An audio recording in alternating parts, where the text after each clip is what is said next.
There's never been a more exciting or empowering time to be a creator.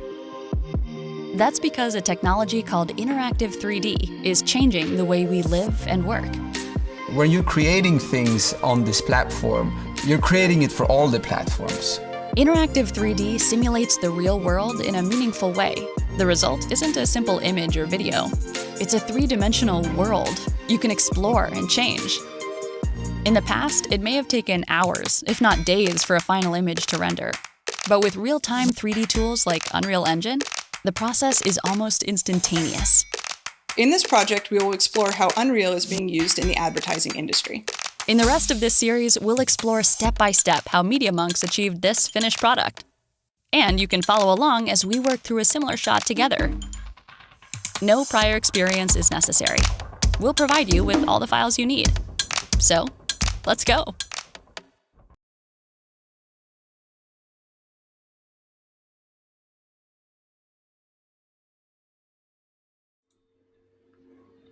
Hello, everybody, and welcome to the Tuesday Educator stream. I'm, of course, Tom Shannon, your host, and with me, as sometimes, is Mark Flanagan over here, I think, to my Hello, of course. this side. And today we are joined by Joseph Azzam, who is a technical evangelist here at Epic Games, amongst many other things. And today we are going to be talking about our usual, we'll talk to Joseph and find out about him and his career journey, what he does at Epic now. But really, it's going to be framed around learning about what's going on in the Middle East, around Unreal Engine and around real-time interactive, how the games industries and other industries are faring, and what we're doing to help. And how we're a part of that there. So I'm really excited to welcome you to our stream, Joseph. Thanks for coming.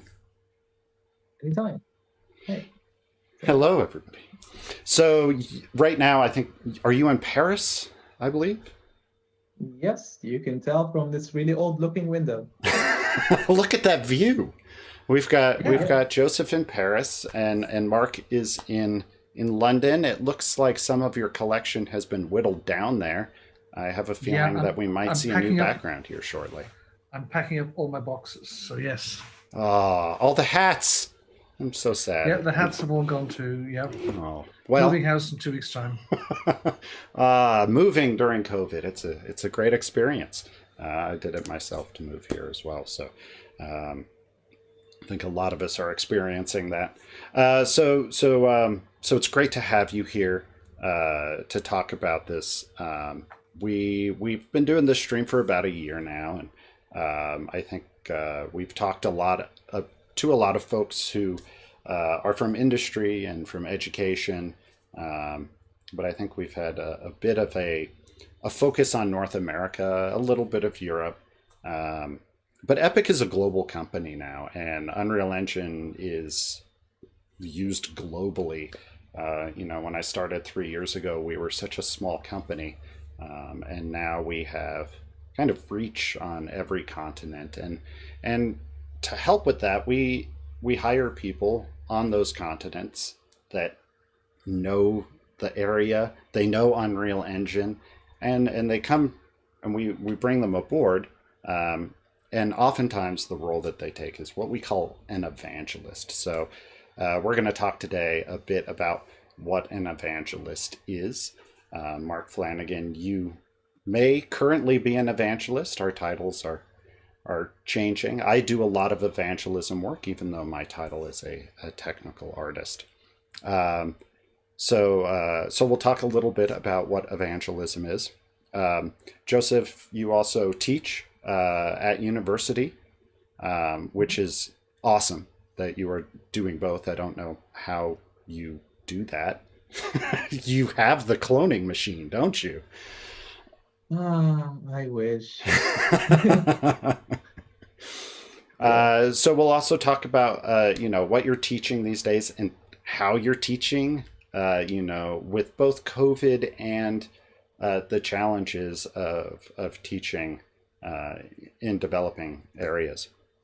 And then, we'll kind of talk about that, and then talk about what other challenges are in these developing areas, and what you as an evangelist and a teacher are doing, and what you see, and we can open up for discussion there. So without further ado, I'd like to say hi, Joseph. Welcome to the stream. So like I said, you're a lot of stuff now. Tell us a little bit about yourself, and where you came from and how you ended up at Epic. Right. Okay. So I'm from Lebanon, and I've been living in Lebanon almost all my life until technically I left maybe a couple of months ago. So my background is all over the place. Basically, I was interested in anything related to computers, and actually, even in high school, I was self-taught how to do 3D modeling, and that was basically what I was mostly interested in. And at some point, I was like, okay, the movie industry is really hard to break into, but games seems more recent, so maybe I can go into games and then switch into movies, which was a very stupid thought. And then after actually working on games, I realized, this is actually way better than working with the traditional pipeline where you have to wait like 3 hours to see if that parameter in the material has been like the correct value or not. Well, in games, like you change it, you wait 10 seconds, like, oh, wow, this is how the shader. Now I can learn a lot quicker and iterate. So basically, I always had a passion for electronics, and that was the thing I wanted to learn. And I went to college and learned telecommunication, which is kind of electronics. But I also had a passion for anything related to computers, between graphics and programming. But I realized I can learn that field on my own, while electronics, you need labs and equipment, which is expensive. So I took the university path for that one. And at the same time, I was doing both.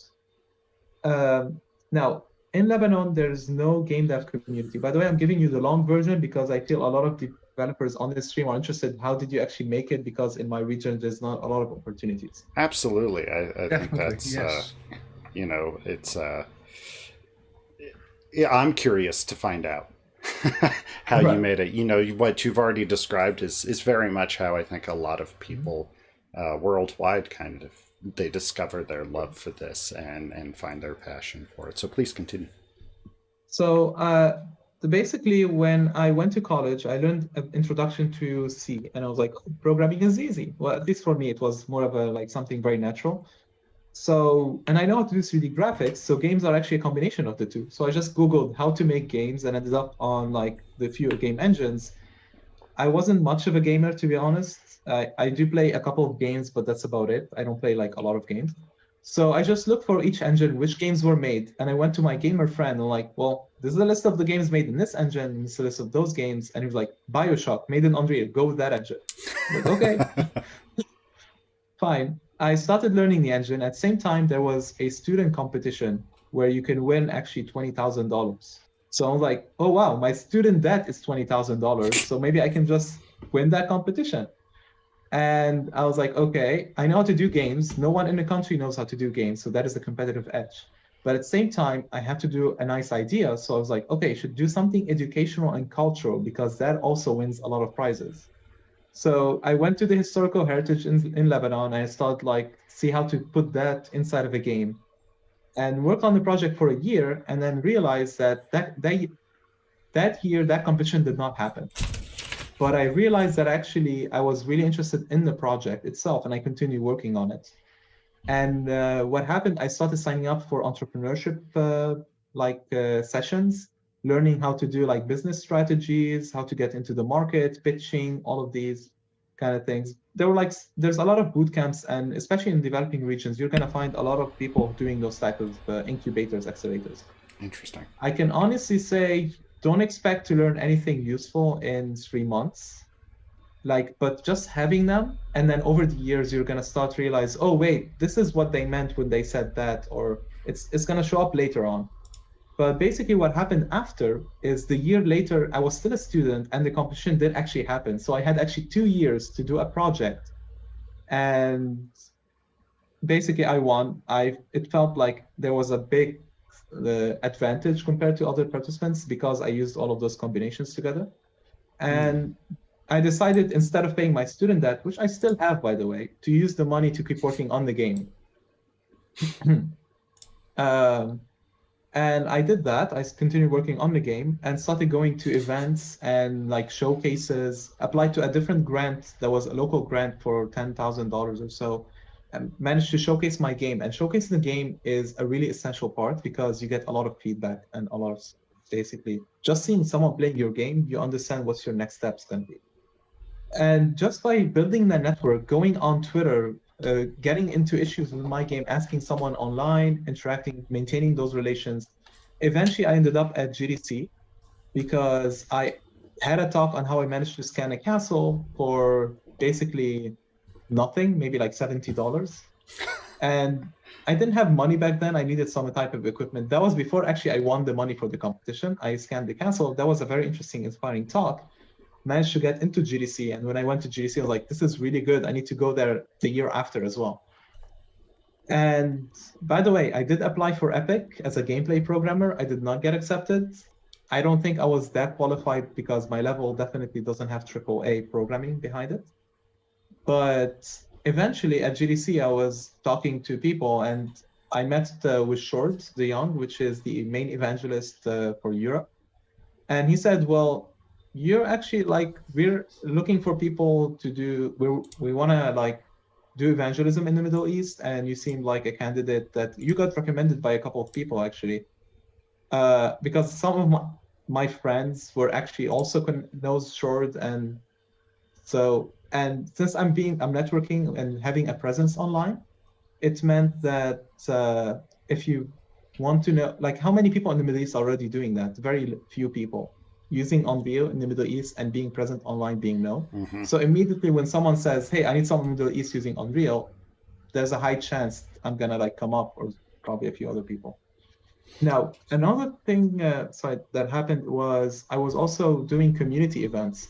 I realized that not only I need to make my game, but also the community needs to grow around me while I'm making the game to have people to work on the game with me. So that I was organizing events, hosting workshops. We actually brought even experts from outside the country to Lebanon to give workshops.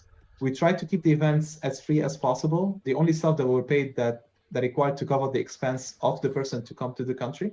But anyway, that combination of, and I also started teaching eventually. So having a technical background while teaching, while organizing community events, while doing that and being present outside was a perfect combination to apply for an evangelist position, basically. So, yeah. Yeah, and And that's my that was. this is a story that we've heard because we've had several people on over the last year, and this is we ask how did you end up at Epic? Because a lot of our audience, they want to come work at Epic, or they want to come work at a company like Epic. They're either at the beginning of their career or they're in another career and they want to transition over. And so kind of understanding what this path is really helpful. But the one of the most common one of the strongest commonalities between all of them seems to be this community aspect. It's part of how I came to Epic. It's how you came to Epic. Many people have come to Epic by becoming a part of a community, or in your case, you have created a community, and a little self-servingly to help work on your own game, you brought gaming to Lebanon. But that's very much, we hear this very often, that Again, getting out and putting your stuff out in front of people and building communities around it, it makes you a quantity. And when you do apply for a job at Epic or, a big company, people that you might not have even actually met will know your name and know who you are, or you might have met them at GDC. All of these opportunities are really important. And we tell students, like, get to GDC, be a volunteer, go buy your own ticket, just go there so that you can meet some people. Though, so keep in mind, GDC is very expensive. Very expensive. Super expensive. I mean, there are ways to reduce the price, but someone in the East will spend around $1,000 a minimum just for the flight ticket. Yeah. So you don't need GDC. You can network online, LinkedIn, Zoom, whatever. There's a lot of ways to network. GDC is nice, but it's not the only option. And I think, especially after the year that we've had, those options have become much stronger and more available. And I think more accepted by industry, which was very, very much a very face-to-face, and we're still a very face-to-face industry.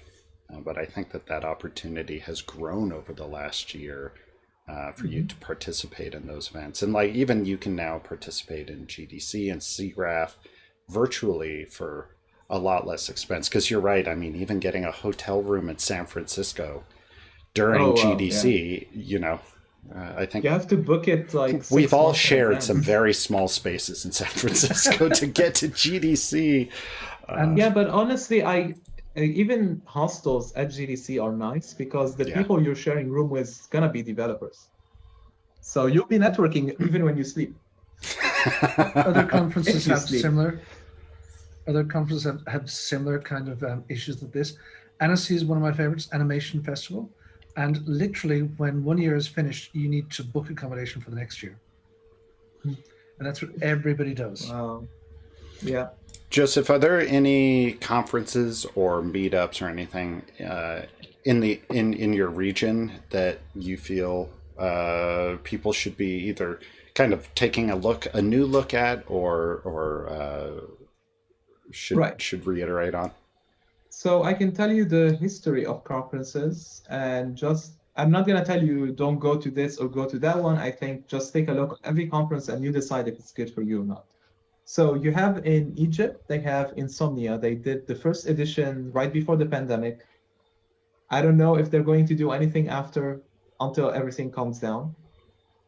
You have in Turkey, there's GIS, which is Gaming Istanbul. They recently did IndieWay, which is online. You had DGC, which was in Dubai. I think they also did an online event. I don't know when it's going to be a follow-up. And there's Arabic Games, which is a conference I was involved in. It was online. It's purely online. That was the first edition we did last year. We probably plan to do a second edition next year. Actually, this year, basically. It's technical talks and business talks from indies, but it's purely in Arabic because we know a lot of developers might have an issue with English. So the main thing about that presentation is like, hey, talk about everything as long as it's like a new content. Like, it's not like introduction or something. It's more like useful for developers who've been already in the industry for a while. And same time, it has to be in Arabic. That's the two requirements. Oh, so it's required that it's in Arabic for that conference. Yeah, but that's that awesome. conference is yeah, that conference is completely free, and the main goal of it is to unite all communities.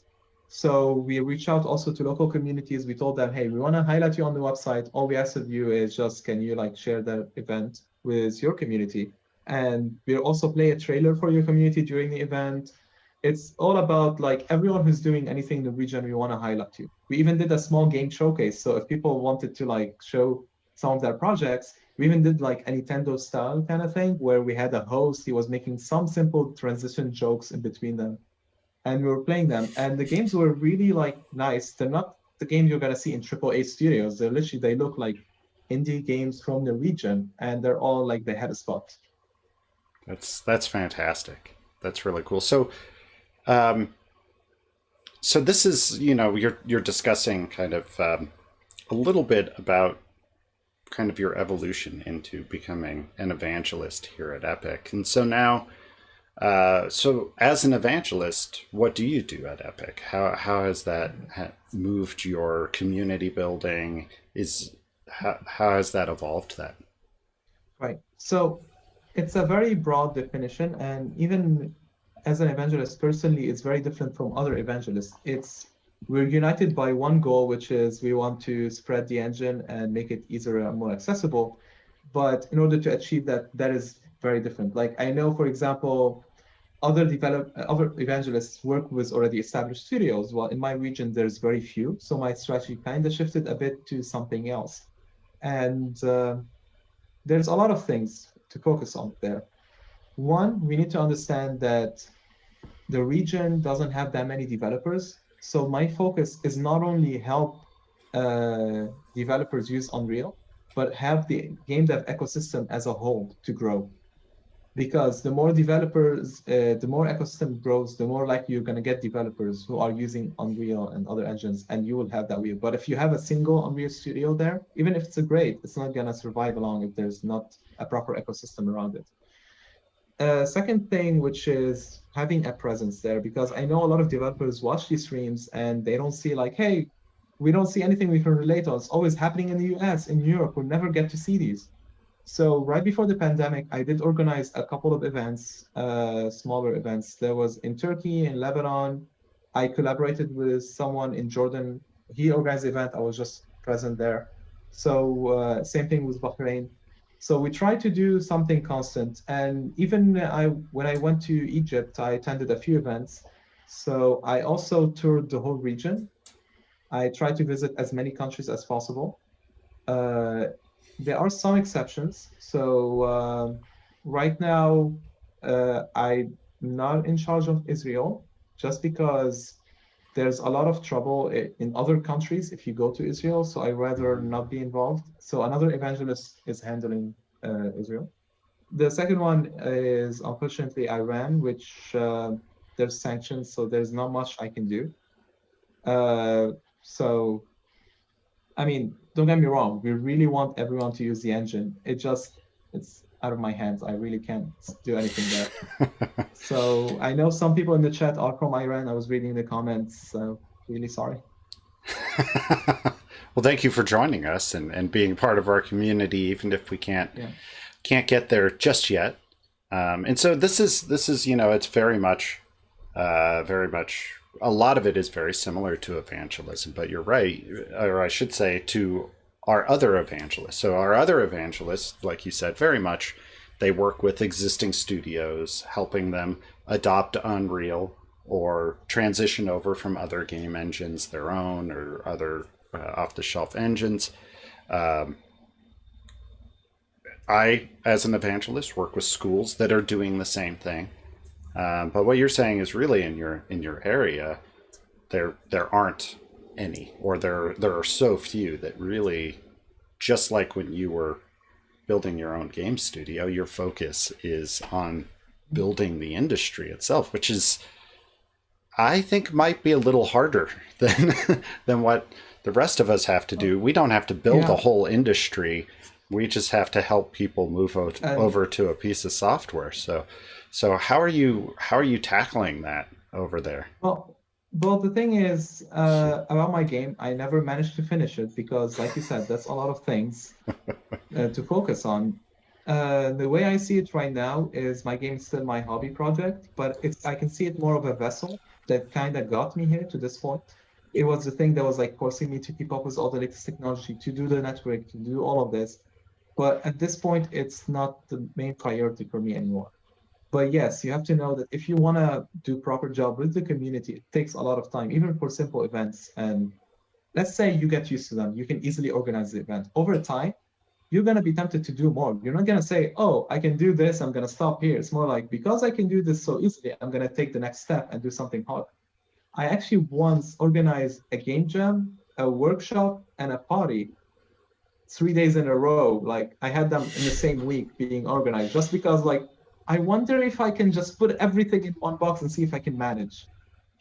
How'd that turn out? Well, I survived. It wasn't the best idea, but we survived. I can tell you a few things. One, the game jam went well because it's a game jam. We've done so many before, so we're used to them. The workshop went also well. We've been preparing it for forever, so that actually did well. The party, it was more like a fundraiser for the community, and we made around $400 minus, almost. Yeah, so that was nice. But I was talking to a lot of people about this, and everyone was like, you just lost $400? I lost $5,000 my first event. And the other person was like, I lost $10,000. Okay, fine, I get it. It's nothing. It is still a lot for $100, but for a first-time edition event, and we learned a billion things. Like one thing, drinkers, like people who go to the club, and gamers doesn't really blend in one event. Yeah, go figure. Like we had the gamers just playing games and not doing anything at the party, and we had people coming at the party be like, meh, and leaving. So what you're saying is really like you're putting on events, you're helping contests, and so how else are you building community, and also how else can people in our crowd, in our audience and out there, how can they help you? Because I think they're just as interested in having a strong games and interactive industry that's local, because that's key. Like, you know, anyone can go learn Unreal and go move to LA and get a job, but there's a lot of people who don't want to move to LA to get a job, or they have to, they have to get a visa to go to LA. And, right. And so, even in the States, there are people who they want to work locally. And I think this is important, is that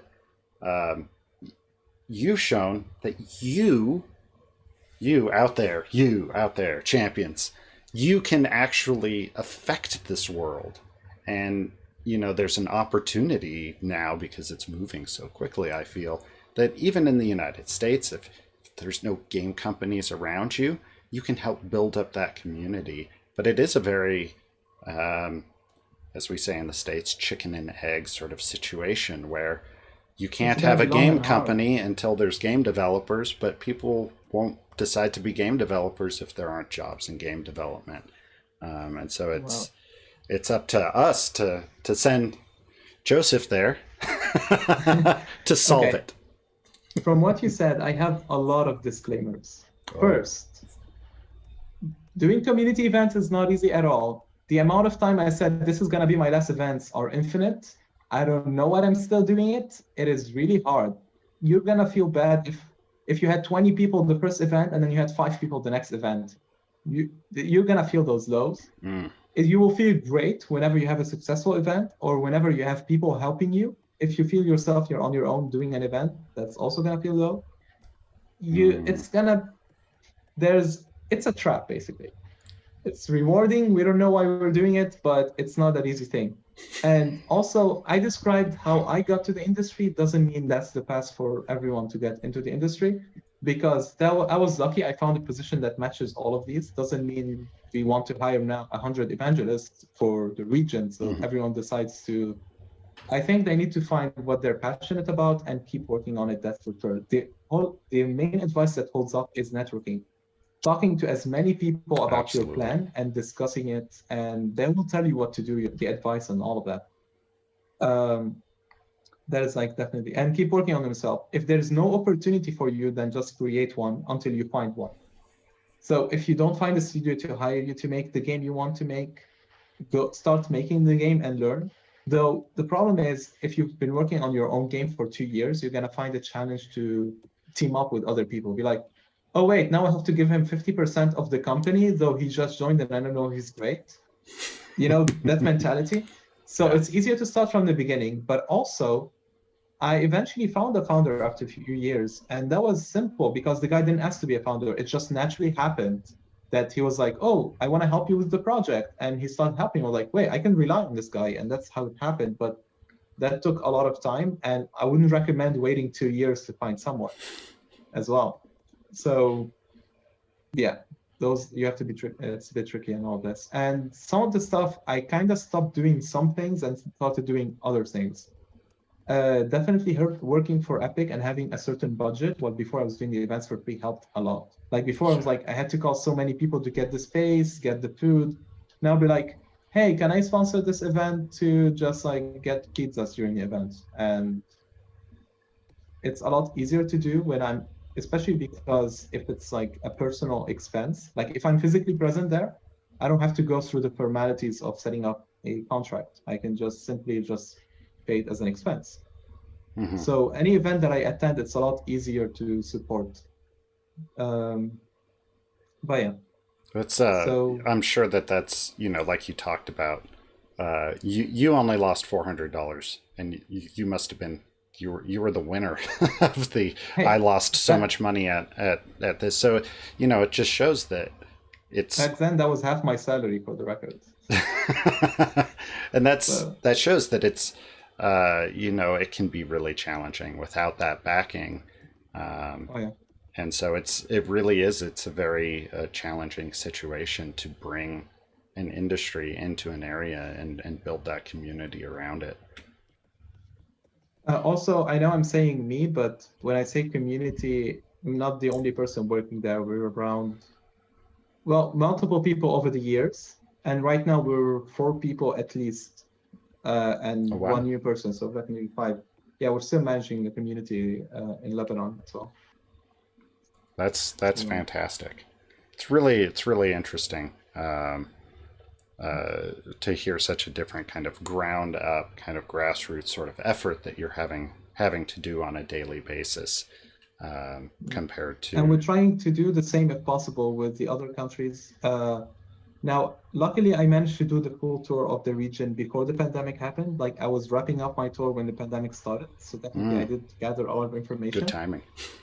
I just realized that the stuff I'm doing doesn't scale well for one person, and now I'm looking at a better way to approach the region, how we can do it on a bigger scale. And that will show up over the next, hopefully, we'll try to do stuff online during the pandemic, but after the pandemic, hopefully the region will see more activity there. And yeah. And so currently, of course, we're doing everything virtually. But before the pandemic, like you said, you traveled. You visited the countries, you visited the developers and the communities that are there. And that's a big part of the role of an evangelist, and something that we find very important at Epic is that FaceTime with people. And I have spent a lot of hours on airplanes traveling around and attending events like this and getting face to face. And we find that to be very, very important and very engaging. How have you managed over this last year? Do you feel that you've had success with virtual events, or are you just totally itching to get back in person? Or are we looking at kind of just a different new way of doing things that's somewhat hybrid, or what do you feel like? I think it's a different way and it's hybrid. So I feel there's a lot of value in just being present there. Mm-hmm. Like, I was surprised, but actually, like when I went to Turkey twice in a row, the reactions I got were very different. Like the first time, they're like, oh, okay, cool, you're visiting once. When you come more often, they're like, oh, okay, you're serious, you're doing more things now. An example. And even if I meet you online all the time, wouldn't you appreciate if sometime we can actually meet in person? Mm-hmm. Now, online is really important because honestly, there's no way you can cover everyone and everything and everywhere. So you want to make sure everything is covered online, and then you do the specific things per country. So whatever, like, there's a lot of initiatives that you can easily like localized content, for example. You can have all your tutorials already localized.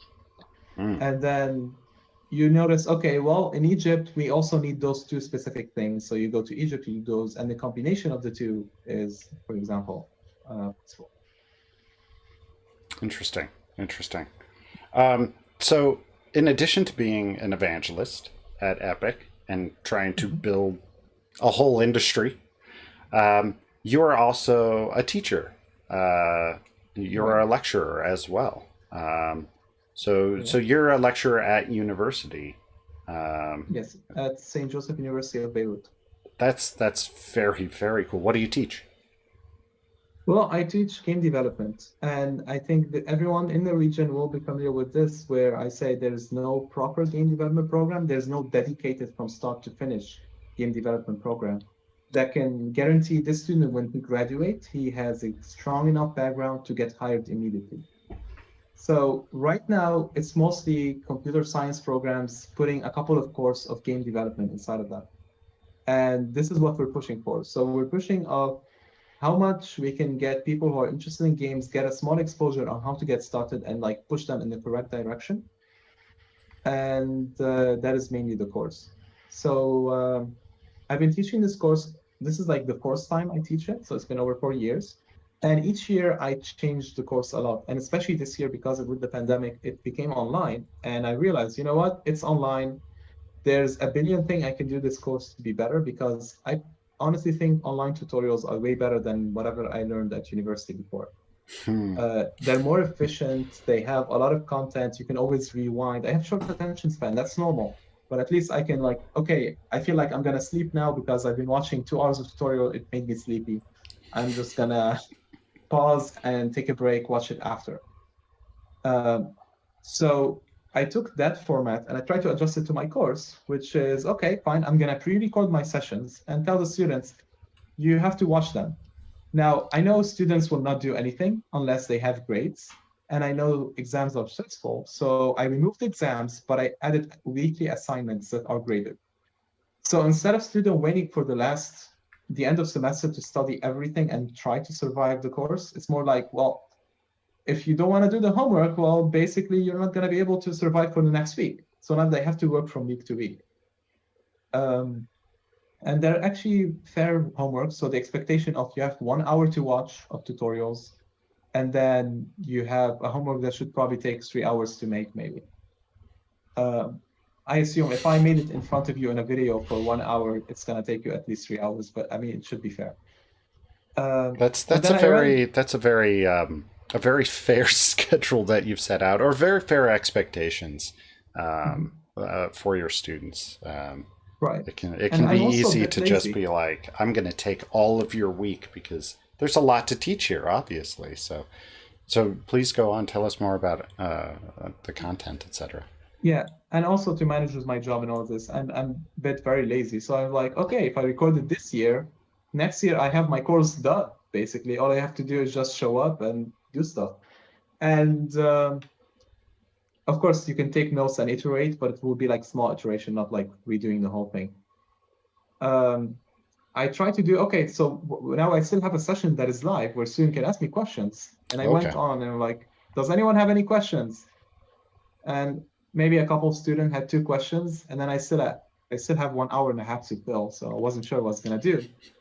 So I tried explaining the course that I'm going to explain, and that was useless because I'm going to explain it again. So the next session, I tried, okay, I can give them industry news, and that ended in the first 20 minutes. There's no more news in the industry from week to week. So you know what? I give up. I started correcting homeworks because I'm also lazy. So I was like, instead of spending extra time to correct the homework, let's do them live. And I found suddenly students were, oh, I'm very interested now. So this is what I'm doing right now. I record the homework in front of them live. If they have any questions, they can ask them. If for some reason something doesn't work and it's supposed to do, they'll be like, hey, I don't know what's happening. This was supposed to do this on my computer. And I'm like, oh yeah, I have this wrong setting here. Or they can say, well, I actually did this because I thought you meant that. So that student can justify. And for me, I'm not really like about, okay, I'm looking how to get enough grades to get like the average of the class to some point. It's more like, if you do what I ask, you can actually get 20 over 20. If you do more, because actually as students, I asked for, like, the first homework was asking the student, hey, can you place some objects? And a student built a castle. So I'm like, whoa, okay, cool. You're getting way more, but I was already giving him a 10. So I just give him a 12 over 10. So I decided that every student that does something I didn't ask for will get extra points. And now I'm encouraging students to, like, go beyond what I'm asking and do extra stuff as well. I'm not saying this is the best way to approach this course. I'm still testing it, but so far from this edition, it seems to be going well. And this is so fascinating because we've been teaching the same way for a long time. Classroom, lab, homework, classroom, lab, homework, or lecture, lab, homework, lecture, lab, homework. And this year has really just kind of thrown it all, into the cyclone, and we're kind of pulling out and trying, and this idea of flipped learning, over this last year has just grown immensely. Both we use it ourselves in our own instruction now.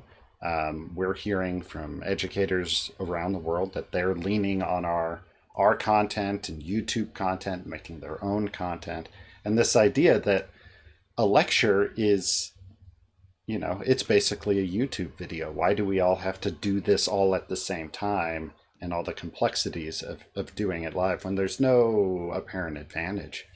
And then there used to be. And there used to be. Well, yeah. You'd all be together and you could raise your hand, and now it goes back to, like, 11th century.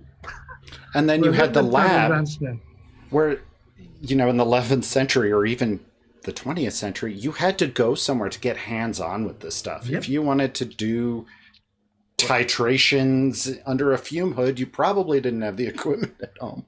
If you wanted to go do 3D animation or even game development 5-10 years ago, you'd have to go to a lab, and they'd be like, only you can use the SGI workstation for an hour because it costs $1 million.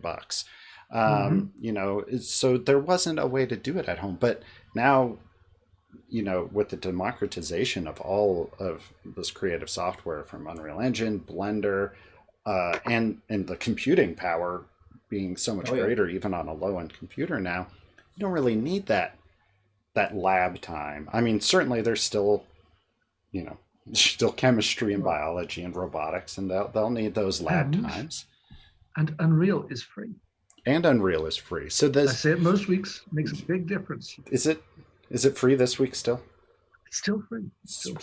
But I remember when I started out doing sort of architectural visualization type stuff, I had AutoCAD and a couple of other tools, and I had a dongle, which is a little piece of software or hardware to plug into the back of the machine, which made AutoCAD work. If I lost that, that was basically my work had gone. Yeah.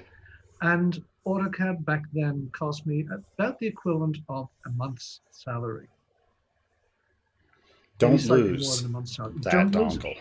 Don't lose it. Wow. Well, it cost me around, when I was a kid, a month's allowance.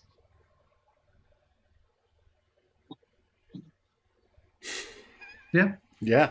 It's so even, and that's the thing, is even a small cost can really create an enormous barrier for people. It's one of the reasons we took Unreal from $20 a month to free, because there were just enough people that were like, $20 is too much. I'm a student. I live at home. I'm 13 years old. Where am I getting $20? I was one of those students, actually. I had to eventually get the GitHub student pack to be able to access Unreal 4 when it came out.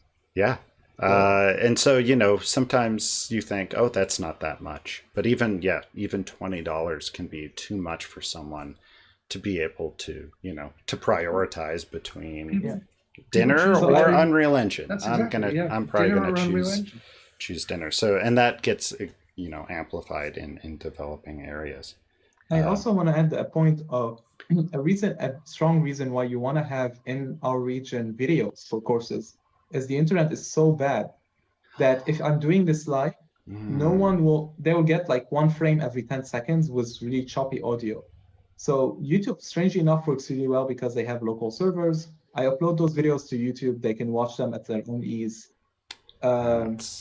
that is a huge advantage. I think the main challenge is internet and computers. Well, they have fast enough computers, but they're still low end. Like you can still get computers that are below 8 gigs of RAM. Luckily, they have an i7 processor at least in them and a old GPU, but that's enough to run Unreal, so that's good.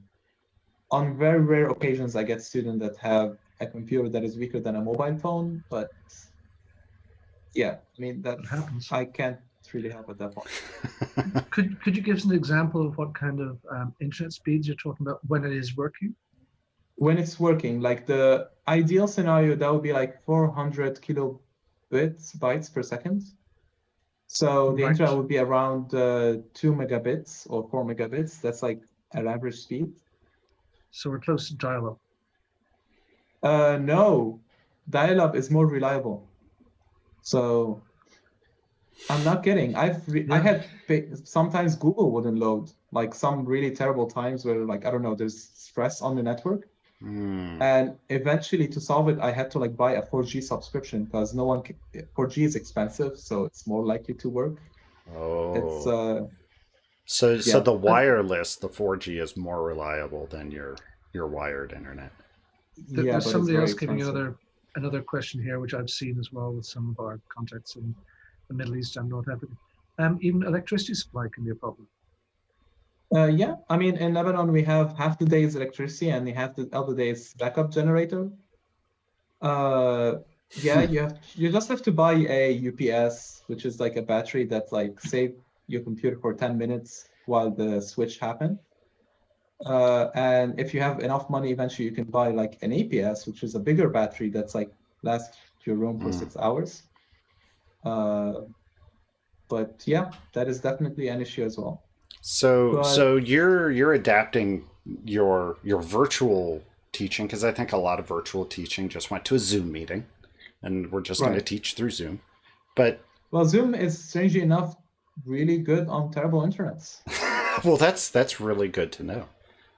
But between your own laziness, as you've admitted, Joseph, and the problems, I think you're kind of inventing a very interesting kind of course structure where there's this offline lecture where students can consume that lecture in their free time or when they can get to an internet cafe or whatever their circumstance is. It's interesting that it wouldn't just be like, I don't want to sit through a lecture. It's like I literally have 1 hour a day where I can use the internet. Trying to time that to a class schedule would be difficult. And also, another thing, the example projects I give to my students are always compressed and stripped down to reduce the file size for them to download and upload. That is also something. That is something that I try to focus on with my own stuff as well, because even when I visit schools and you have, 30, 60 computers that need to get a project on them, it's a lot easier to distribute a 200 megabyte project around than a 3 gigabyte project. And as we discussed last week, one of the biggest tips for this is don't include starter content.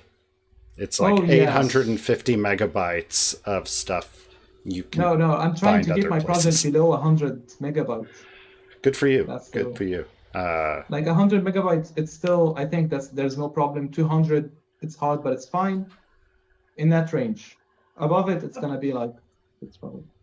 I've got a question for you both, and this is something which I don't know if everybody does, but I know a few people do.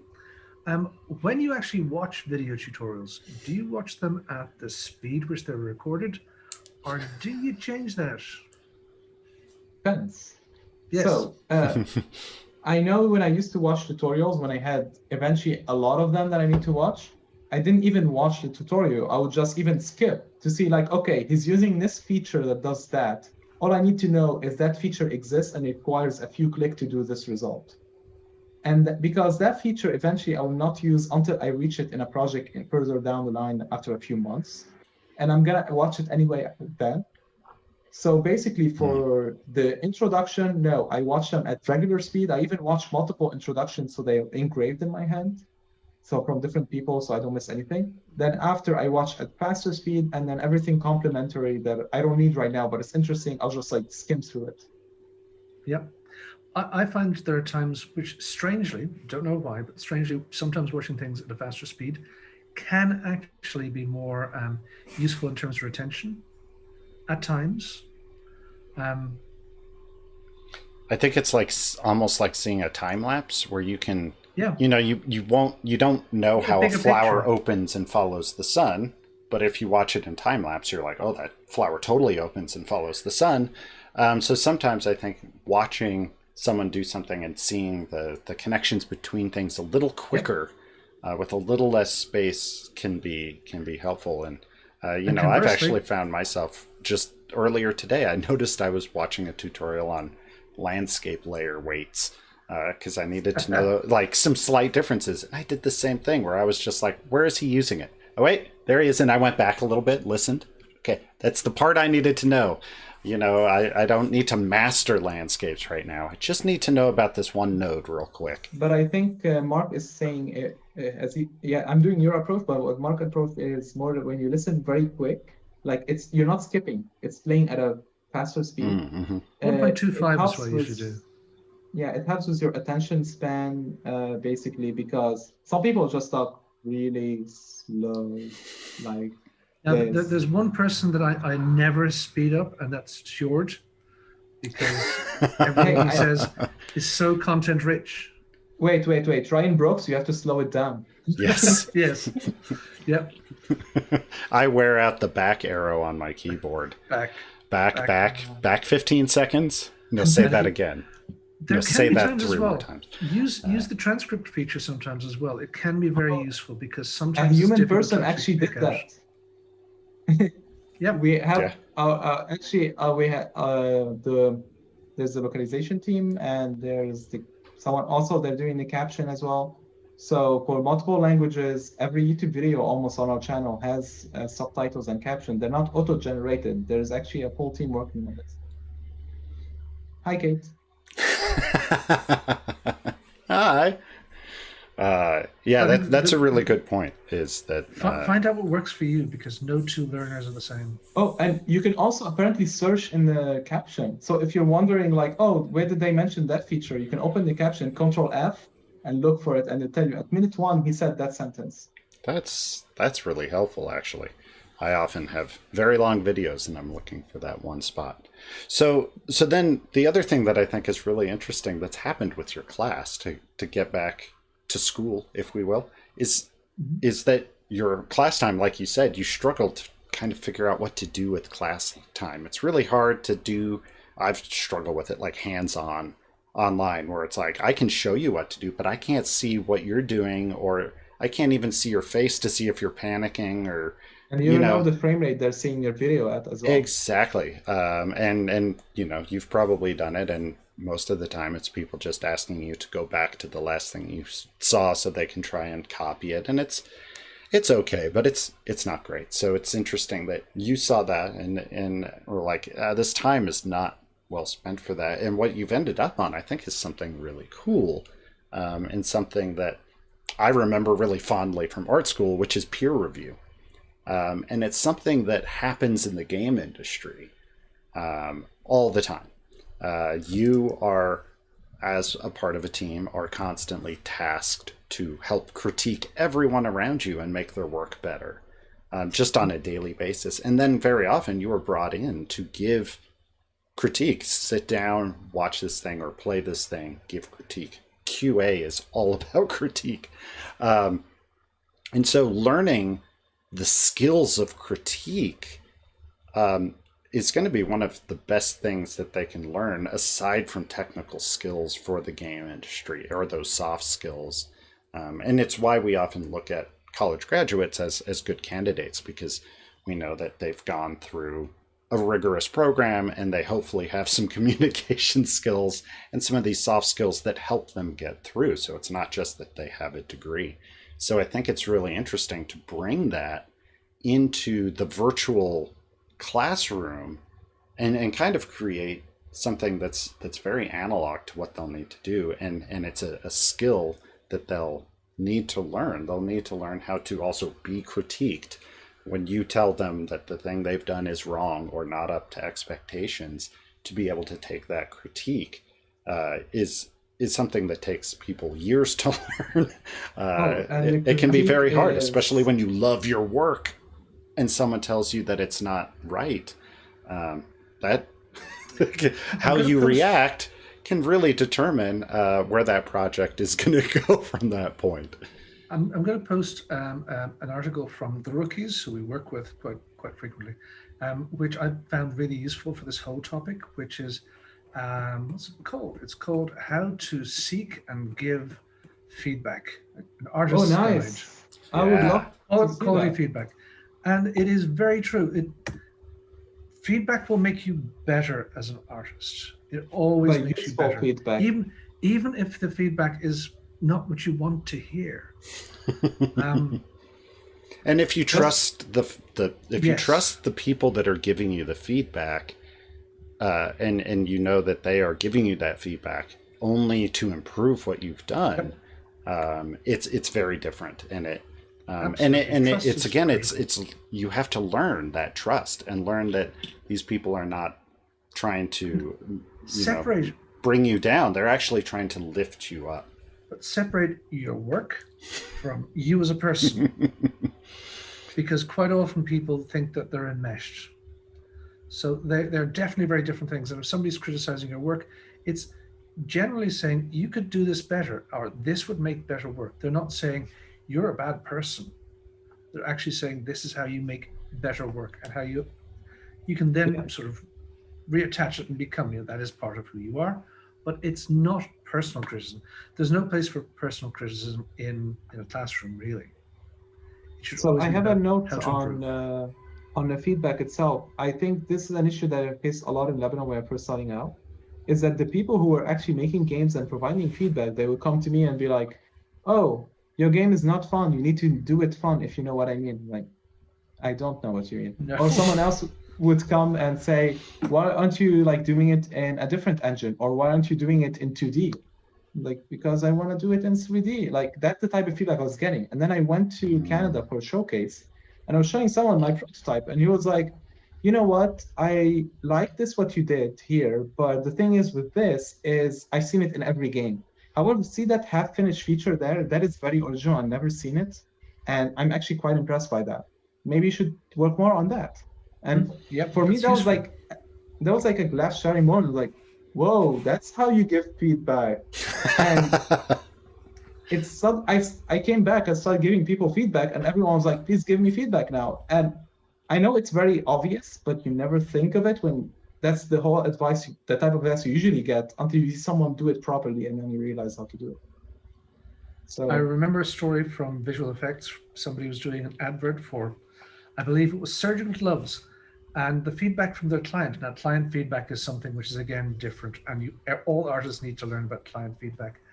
And the client's feedback was, "I really like what you've done, but can you make it 10% more mysterious?"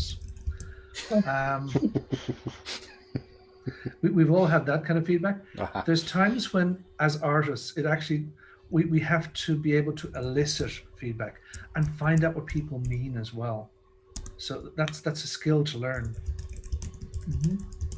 Yep. Another note I want to add is for my course, I use the instructor guides, and those were that actually I used them multiple occasions, but I think this time I'm actually using them properly, I would say.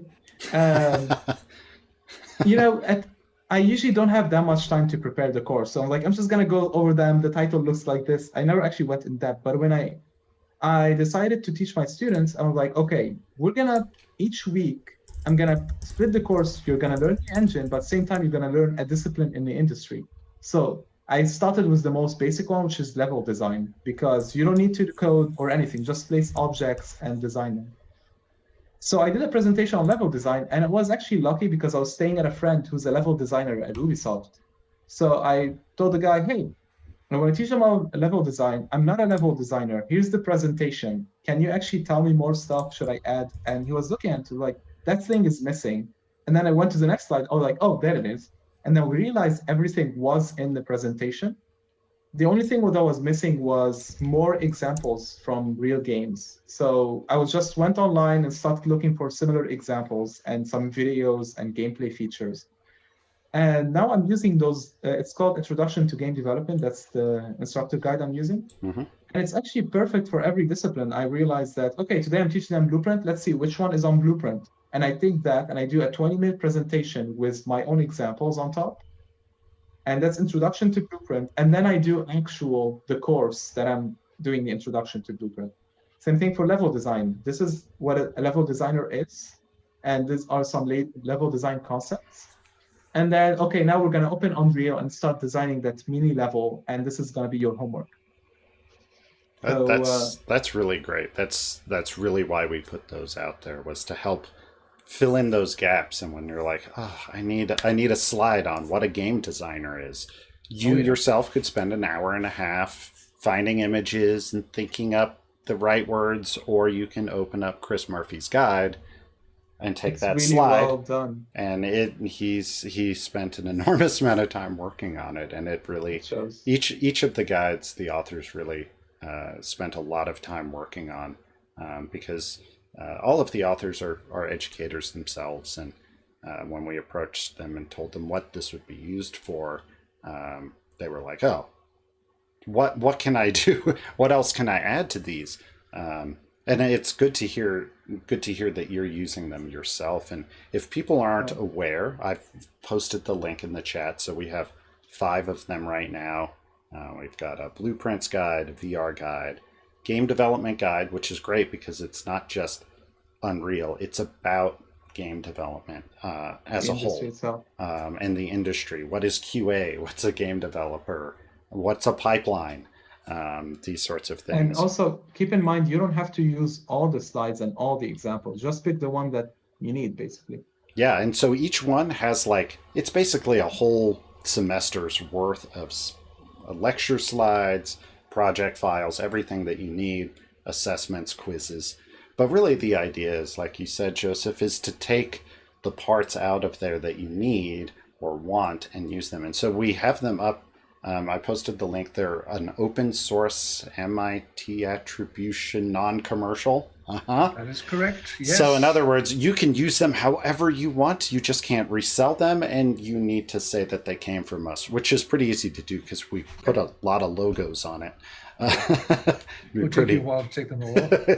It'd be pretty hard to you can edit them. You can put your own stuff in there, and you can redistribute them, and other people can pick them up. And we encourage you to do that. But just it should be with most open source work, it should be, again, continuing that ethos of being free, and also giving credit to people who've done the work. Yep. And so we have 2 others. We've got Teach Yourself Unreal Engine 4 by Ari Cookson. And then we have the Navigating Large Code Bases by Mark Alano. And this is for anyone who's teaching programming or graphics. This is an excellent resource. The structure that he's laid out and the way he introduces the idea is that Unreal is kind of big, and students go to school and they learn to be programmers, but they don't often get to interface with a real live big commercial application. Unreal is pretty unique. They don't get to go play with the Photoshop code, but Unreal, they can play with the code and they can implement things and change things. And so it introduces students how to work with a massive code base like Unreal. So while it focuses on kind of graphics programming, the structure of it and the content kind of apply to any really large application and how you can bring students through that. And in the end, if you took that course, you'd be programming shaders directly in Unreal Engine, which is pretty impressive stuff. I wanted to take an aside to mention that. You brought it up, Joseph, so I had to talk about that real quick. There's also another point. Unless Mark, you want to add something first? No, we were just going to say if you have anything from your students. Okay. Yeah, I just wanted to also talk more about how I structured the course, which is project-based, because I want by the end of the course that students have some type of portfolio. So I want them to, not wait the whole course to actually see a working game. They need to have small projects all over the semester. So by the end of the semester, students should have around 3 projects that are already uploaded to GitHub as a portfolio piece. Are they the best portfolio? That is the best portfolio they have right now. They still have to do better, keep working on themselves and building the habit of improving. But yeah, so the projects are, before I get to the project, the first few weeks is just getting to play with the engine. So it's more like, okay, level design a small level, that's it. New project. Blueprint, okay, here's 4 meters by 4 meters, or I don't know how many feet, basically. And just like, here's some basic blueprint quick shots. So some basic scripts next to each other. Right, you're familiar with Blueprint.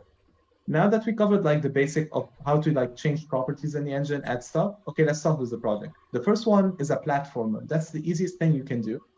I think the Hour of Code project you have released is really amazing. It has a lot of beautiful content. So students, even with a simple game, they can end up with a very beautiful project that they're gonna see super satisfied with.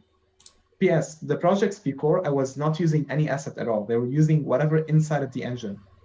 So that meant I wanted to show students how simple it is to build almost anything without having anything. Even without an artist, you can pretend that cube is a door and you can add some materials on it to get basic things up and running. Anyway, back to the platformer. Platformer, you can just move, jump, collision, grab key, open door, that's it, done. Second one is more advanced, it's an FPS. So you have a health system, you have some inheritance with the guns because there's different type of guns. You can even add a basic AI that follows you and shoot at you. Great. And then the third project is Space Invaders. It's the most basic project you can think of. There's literally a main player and some enemies you want to shoot. However, we're going to focus heavily on the best practices. You have to use a style guide, how to name your assets properly. You have to focus on inheritance. You have to focus on design patterns. You have to focus on interface, blueprint communication. All of the best way to actually code a very basic example in case you want to expand it for the future, like if it's going to become more complex. And yeah, those are basically the 3 projects. There used to be more, they used to be different. I kept, each year I would change which one didn't work. I had a multiplayer example. I think that's too advanced for a beginner. Remove that one. So yeah, those are basically the 3 projects. And I don't have to finish them all. I'll just go with the flow. If my students are fast enough, they get more stuff. If not, I'll stop. The goal is like, I'm gonna go with as much as I have time to grasp. I don't have to like squeeze things. I did that, it works. But honestly, maybe they shouldn't also have to like squeeze 3 books into their head in like one session. Well, because, you know, like you said, it's not a game development program. You're really there. Course. It's one course. You want them hopefully to love 2, the course. So that they go for the second. Well, and that's so, you know, really your goal isn't to, you know, have a bunch of game developers graduating, because trying to learn game development in 2 semesters would be, like you said, you just have to stuff your brain full and you'd still probably not do terribly well.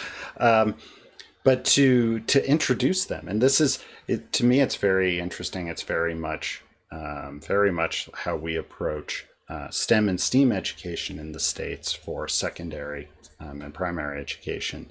And it's really, the concept is to get hands-on and just get the experience of doing it and get your feet wet so that you know some of those terms. And when an opportunity arises and someone says, boy, it'd be great if we had a game here, or you can capitalize on that, or when you see that job or that position or that meetup that's of Unreal developers, I'll feel comfortable going there. I've done a couple of things. So it's very much this, like, we just want to get people comfortable and let them experience it for the first time, because I think so many people have just never experienced what game development is.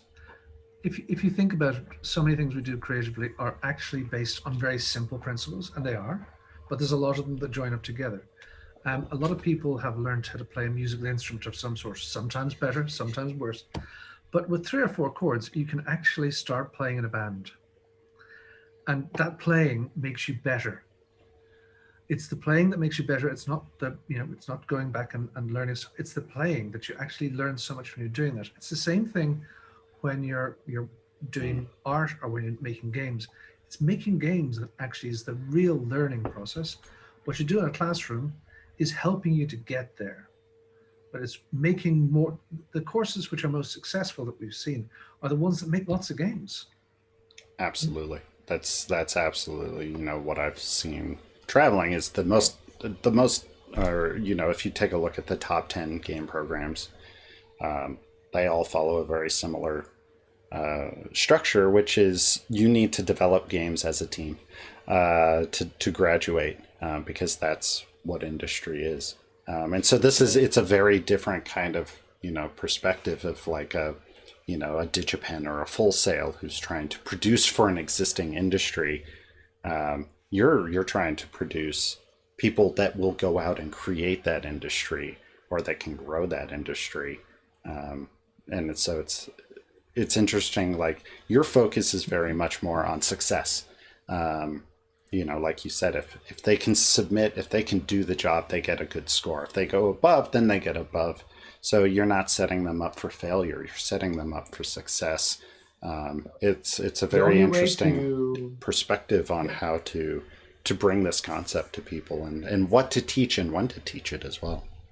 Oh, also another thing, I asked a student to do a homework once, and that student did half the homework. He didn't realize there were more questions. So I looked at it and was like, hey, you did half of it. I can not correct it, and you can just resubmit it if you want. And they're like, yes, please. I'm like, okay. I mean, I don't have a deadline. It's like the deadline is more, I recommend you finish by this date, because if you don't, you're not going to have enough time to do the next one. That's about it. Also, another thing, because I'm not doing that much sessions, like I only have one session, I usually have two. I actually still have two, but I'm only doing one. I told students, hey, if you have questions, just reach out to me directly. And I've actually done 101 with a couple of students, like during the entire semester. I have 11 students. For the last months, I only had to do 2 calls, basically. 2 students got stuck, they had an issue. And for me, it took like 10 to 20 minutes to just see what the problem is. And good luck doing that with your university professor, usually. So yeah, that's nice. I don't know if it scales well on a bigger class, but it's nicer when the class is in the 15 people kind of range. Above that, it's going to be harder. Absolutely. Well, do you have any examples of some student work that you can show us? We'd love to see some. Well, actually, if we can. Let's see. Yes, if you we'll give see me if 1 technology second. will allow you to show some student work. All right, 1 second. I'm going to load the engine in the background, so you might see something. All right. I will show you subjects, and those are the ones that are not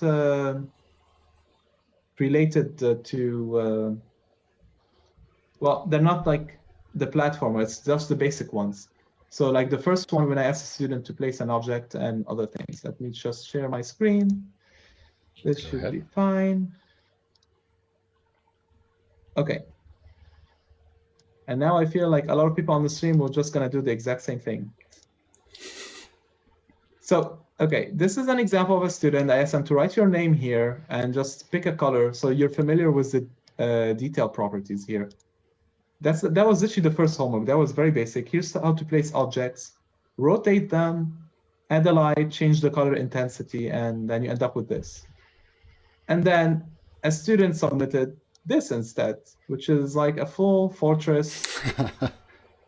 He actually properly named it, the example, what it's supposed to be. He had some lights just because, well, you asked for a light, it doesn't fit here, but I'm going to place one just for you here. And yeah, so that's a lot of details. And I didn't explain any modeling tools. That's purely based out of scaled cubes. So that student got an extra grade. And that was a very basic example. Is because you're just learning with the engine. I don't want to teach you literally everything from the first session.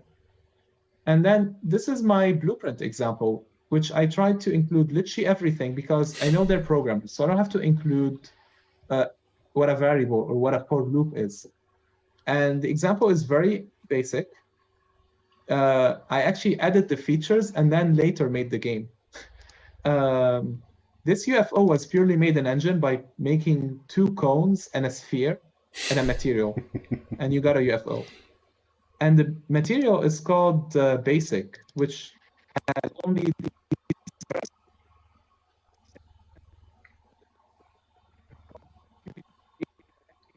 Joseph, your audio cut out there as you were opening up the material editor. Could you show us that again real quick? Sorry. No worries. You see it now? Yeah. So basically you have a color, metallic, roughness, and emissive. That's about it. And with this basic material, you can create as many child materials that you can color the whole scene with. So first, the concept of inheritance. You have one button and you have 4 buttons that does different things. So the parent simply does is change the color and activate an event. That's about it. Hmm. And each button, one of them actually, let me play the level here. So the first button just shows you some UFOs hovering using a timeline. The second button, turn on the light because now it's red alert and they're attacking. The third button does what we do best, which is throw bombs at it. And technically the bombs eventually will hit UFOs and enable simulate physics on hit event. And the last one will just clean up the whole thing. So it will actually remove everything. Okay. And even this light example, it's literally a cone and a cylinder. So, and finally you have Who the needs pier, starter which is also, content? exactly. And this pier is using a cylinder and a cube. And that was an introduction to construction script. It has a parameter where you can literally just change the length of it by adding static mesh components with a for loop. This is a great demo level.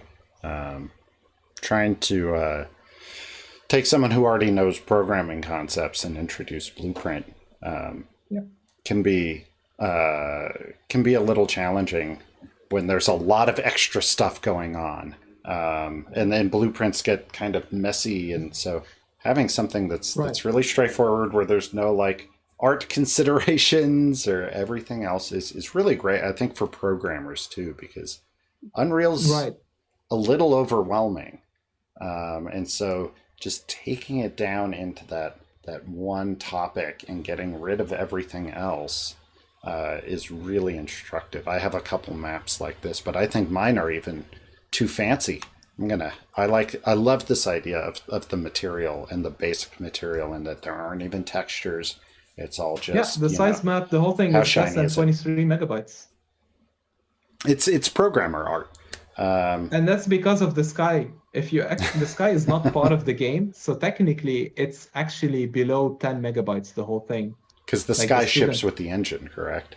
Yeah. So if I go into Explorer, the content folder right now is just about 4 megabytes. And that's, like we said, that's huge, because someone can download that instantly, even on a slow connection, or even download it somewhere, put it on a flash drive, move it around much more easily.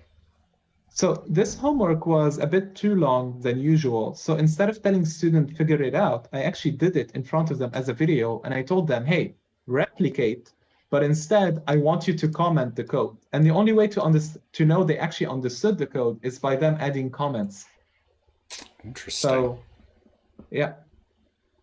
That reminds me of English language arts teacher having you read a passage and then paraphrase it in your own words. But for programmers, so read this code and paraphrase what it does in your own words. It actually works. I had students who did proper comments. I had students who literally just rewrote the name of the function. And I had students who had no idea, so just they put a giant comment and said, this does stuff, kind of thing. Like, I assume one of them does it. I don't know which one, so I'm just going to group the whole thing. So.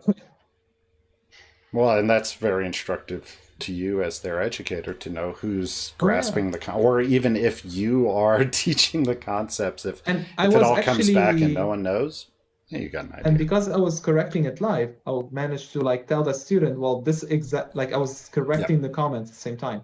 And the next homework is going to be on GitHub with branches and all. So I can actually send the comments and notes as a push to their repository. That's really cool. That's really cool. I've seen more educators using GitHub for kind of interesting ways of distributing stuff. Even if you look at Mark Alano's guide, he includes some GitHub and Python scripts for collecting and grading students' work on GitHub, which is that's developer humor right there, I believe. And it's I think it's just so cool seeing how people use these tools like that to teach, because grading 30 projects can be difficult. And then in that guide, he's actually teaching advanced programming with the entire engine. And so Mark had the problem of students submitting the entire engine, which he's not going to build the whole engine for everyone to make sure. Who's got time for that? So he figured out he can use GitHub, and they each get a branch. And so Mark only has to download the diffs for each one, and can just check the diffs. But the students have to follow the branching and have to submit correctly. And if they don't, then they're not following the assignment correctly. That's the plan for the platformer, where not only that, each week I will add more assets, and they have to sync from the main branch to get those assets as well. You're like sneaking in all these kinds of game skills and development skills. Trying, because I think GitHub is really essential, and it should be taught in, like, source control is definitely, like, I still struggle with source control because it wasn't covered in anywhere. They always focus on the technology and not source control itself. So absolutely, that's a problem throughout the industry, and there's very few schools that are teaching the entire production pipeline. Very much right. They are teaching individual skills, and it's that glue that sticks them together, that when they go get a job at Epic and they're suddenly they need to like work with Jira and Unreal Games Sync and Perforce and all this stuff, and they're like, I've never seen anything like this before, and that's a really steep learning curve. And it is. And being able to use those systems in a company like Epic or a big game company is truly as essential as knowing how to do your work. Because if you can't submit it and can't work on a team, then your work can't be included. So that's really cool. I think it's really cool how many kind of lessons of game development you're building into these courses. I want to ask you, so your students, you've taught this for a couple of semesters now. What's your students' reactions? Where do you feel like they're going to move towards this, and that this is kind of a growth thing at the university? Right. So, okay, I got really different reactions because the course did change and the student changed. Like when I first started, it wasn't a full course. It was more like, we're going to give you this optional course that student can pick. And slowly I built my way until becoming its own dedicated course. So there's a lot of factors that changes. At some point, I tried to bring my friend in who's a game designer. And hey, maybe you should focus, the first half should be game design, and then the other half should be gameplay programming. That kind of worked and didn't work. I wanted to focus more on creativity because students will do exactly what you tell them to. When the course review came up, they gave my friend lower reviews because they're like, we're programmers, we want to program. And mine were like, I got good reviews, but I learned I didn't want that. I think just giving more grades for creativity works better than teaching them how to be creative. It's weird, but that's how student works. Give them grades, they'll do it. Don't give them grades, they won't. So much psychology in teaching. Who would have ever guessed? Well, this is fantastic. Thank you so much for joining us. We're almost at our time here. I want to see, Mark, are there any other great questions from the chat that you'd like to bring up? Here, there's quite a few questions. So there's, as you said, they understand, they have to comment blueprint. So how would you evaluate different levels? Is it all or none? Wondering how you scale such an attribute of an assignment. 10 proper spelling, understandable, 8 minor defects, 7 made an effort, etc. So the way, the sort of marking rubric which you put to this kind of thing, Do you focus entirely on just something that works?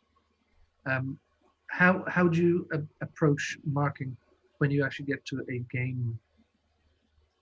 Yeah. If like for example, I tell the student the first assignment was, hey, place objects, do this, have a light. Like this is the checklist of stuff you need to do. You Yeah. have them, great. The second one was use the modeling tool to create that object. It needs to have a minimum of that. So if for some reason my description was wrong, that's on me. But I'm working more like, yeah, you have those criteria that you have to meet. As long as you meet them, it's fine. Like if I tell you, for example, you need to have a moving platform and you write a different type of code than the one I told you, it's fine as long as it's a moving platform. If I say you need to use a timeline and you don't use a timeline, then you lose a point. That's about it.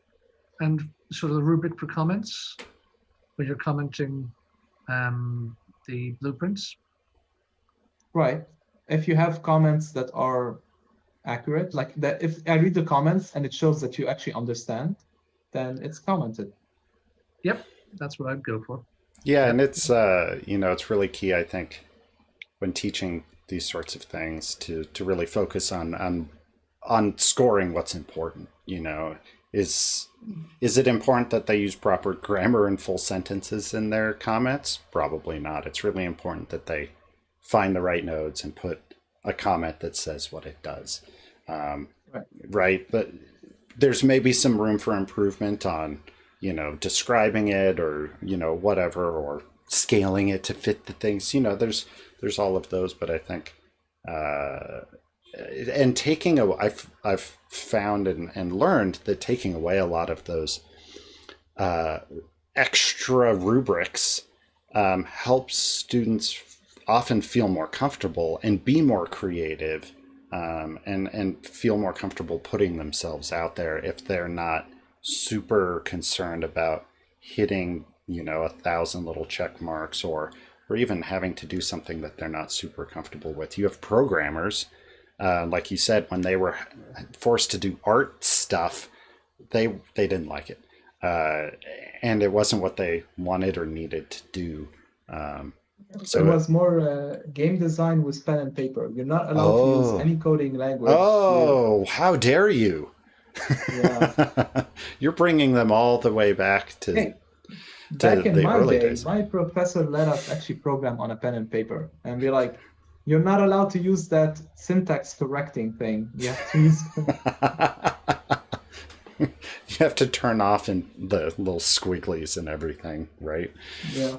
Yeah, that's a really good question. It's I think when my experience is that when I'm teaching fundamentals or teaching people who don't have experience in the topic, I'm extremely forgiving, and I'm trying to just get them to succeed in any way that they can. I really don't want them to feel that they can't get through the course or through the content, and that's a really hard line to have something that's educational, but also is forgiving enough. Like you said, it's constantly evolving, even from semester to semester, to know what works. Well, awesome. I want to ask you, we've talked about some resources and some stuff. Do you have any top sites to go to, resources for people who are in the Middle East, North Africa, who want to start learning game development? They want to build up a community in their area. Where can they go?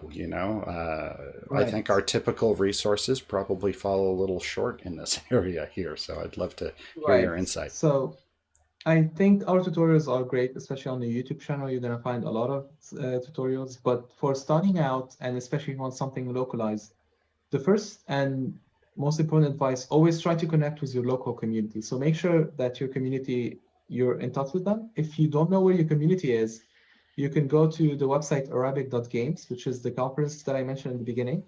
And we had a lot of communities involved. We listed all of them on the website. So if you go to arabic.games, you'll find a logo for each community. By clicking on it, it will take you to their social media or their website or whatever contact you can, and try to reach out to them, see if there's anyone that can help you with that. Now, if some resources that are not known, there's a game design course for free in Arabic made by Fawzi Masmar. You can find it on a website called Idrak, which is EEDRAK. So that is one of the courses they did. It's purely in Arabic. Also, Arabic Games has some, the talks are being uploaded each week on our YouTube channel, so you can find them there. And yeah, I guess that's it. So we're working on having more centralized resources in the region. And I'm also looking into making my own content as well, either via Epic. If not possible, then I will also release every once in a while maybe content in Arabic as well. And yeah, hopefully soon they will get more information, more tutorials. So keep an eye and make sure to always, again, connect to Zioco community. Absolutely. It really is. It is all about that. It's just, you can't have development without the community. And when that community is there, development will just be born from that. People will meet and will have creative ideas, and hopefully they will build something with it.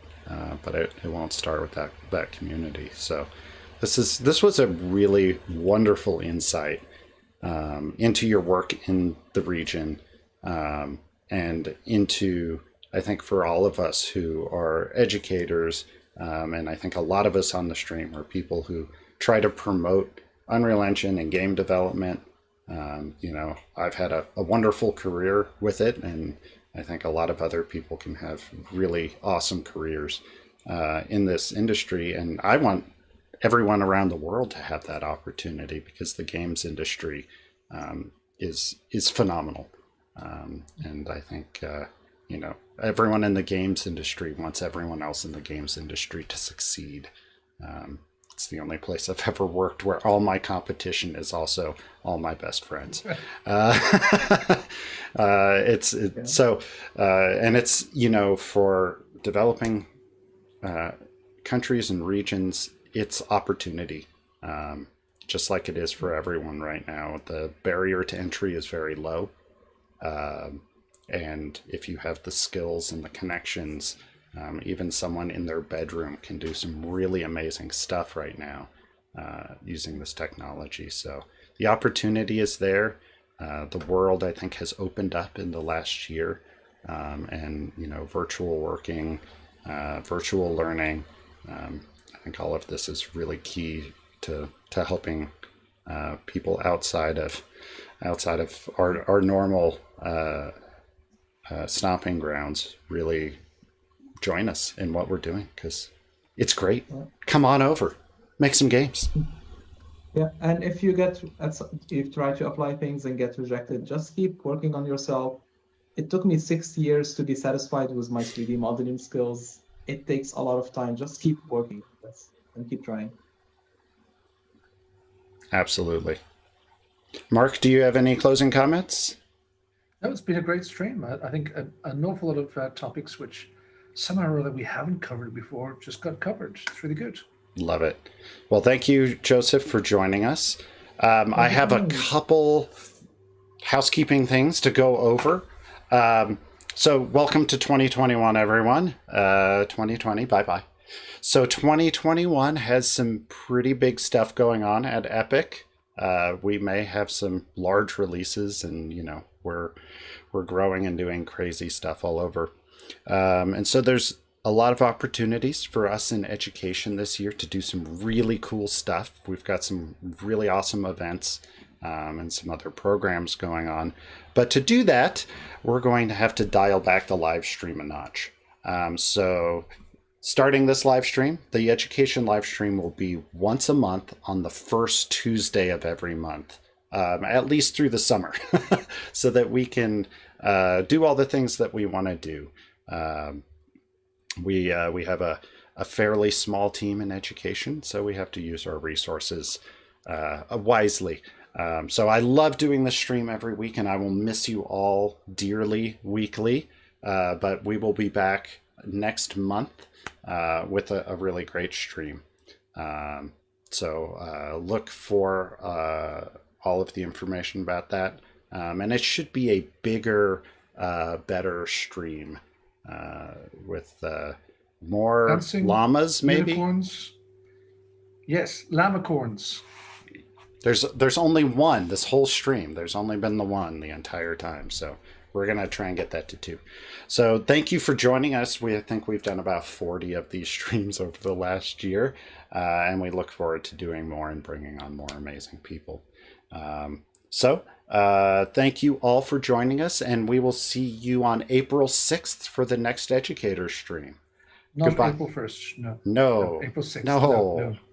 Wait. April 6th. No. No pranks either. All right. No pranking. Thank Okay. you, everybody. Bye-bye. Thanks, everyone. Have a great day.